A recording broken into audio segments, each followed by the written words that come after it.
Pozivam sada doktora Ivana Šaška, biskupa, svjedoka, organizatora i sudionika velikoga događaja kojega se večeras prisjećamo, da otvori izložbu.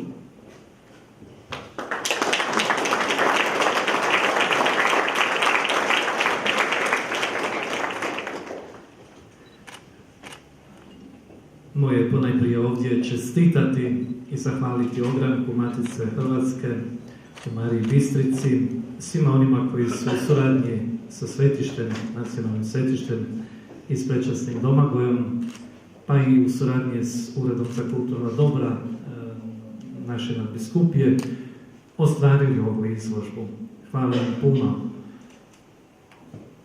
U meni postoje pred svakom ovom fotografijom, pred svakom rečenicom valovi, misli, sjećanja, puno toga što smo tada proživljavali. Ovdje su i svećenici, počevši od postulatora preko monsignora Cindorija, doktora Kurečića, koji bi sigurno mogli puno toga nadodati, proširiti, a vjerujem, kao što sam i naznačio u Euharistiji, da svatko od vas nosi svoje sjećanje.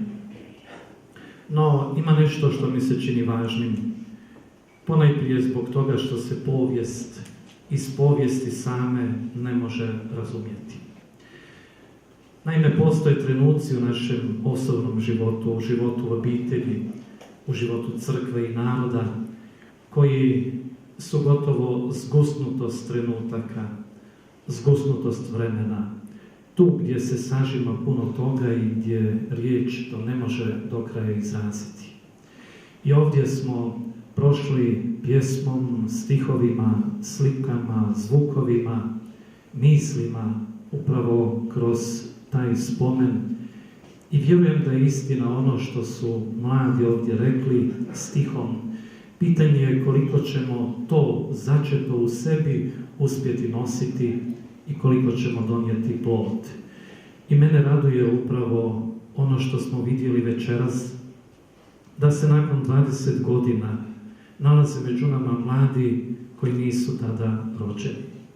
I na nama je bogatstvo i ono što je biser prenijeti novomu naraštaju, da se pita što je to bilo toliko lijepo, što to vide u našim očima, u našim mislima, u našim molitvama, što mogu i oni zavoljeti i od čega mogu živjeti. Naše pak izložbe koje su vezane uz liturgijska slavlja uvijek nose sa sobom nešto puno više od eksponata.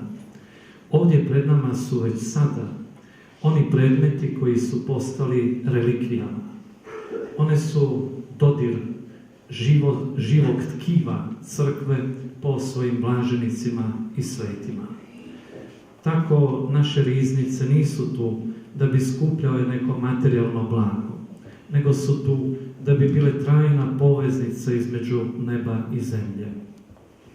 Ovdje u Mariji Bistrici nekoliko je takvih zgusnutih trenutaka za naš hrvatski narod i za našu crkvu.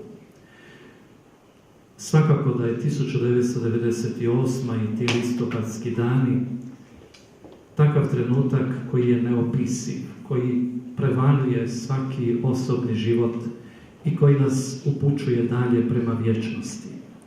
Čini mi se da puno poteškoća koje živimo i sada u našoj hrvatskoj domovini dolaze od toga što se vječnost ne ističe, što se ona ne vidi. I zato ova izložba čini mi se da može pomoći u tome da ne živimo sebično, da vidimo što je moguće kada se ljudi daruju, kada se daruju jednome slavlju, to jest kada se daruju drugima, da budemo zajedno radosni. I zato jedno veliko, veliko hvala. Hvala i zboru Visla. Dziękuję bardzo. Lijepo je bilo slušati ovdje jezik kojim je govorio naš sveti Ivan Pavao II, kojim nas je susretao, prepoznavao, gdje su se prelijevala iskustva života u totalitarnom sustavu komunizma i gdje smo mogli opet dodirnuti slobodu i vedrinu crkve koja, makar mučenička, uvijek živi radost evanđelja. I na kraju posebno preporučujem mladima da zastanu kraj ovih predmeta, kraj naznaka, opisa i da pitaju starije što to znači, zašto je to važno.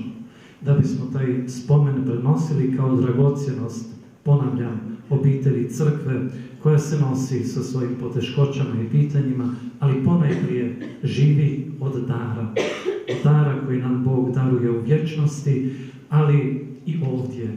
Prekrasan je ovaj prostor koji ima krila koja su sastavljena od ispovjedaonica. Tu gdje ispovjedamo grijehe, gdje ispovjedamo svoju smrtnost, svoju grešnost i dobivamo na dar slobodu vječnosti da bismo mogli biti dar drugima.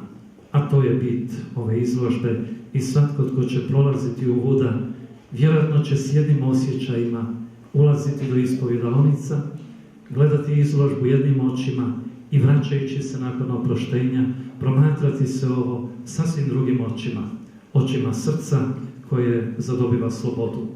A to nam je toliko potrebno.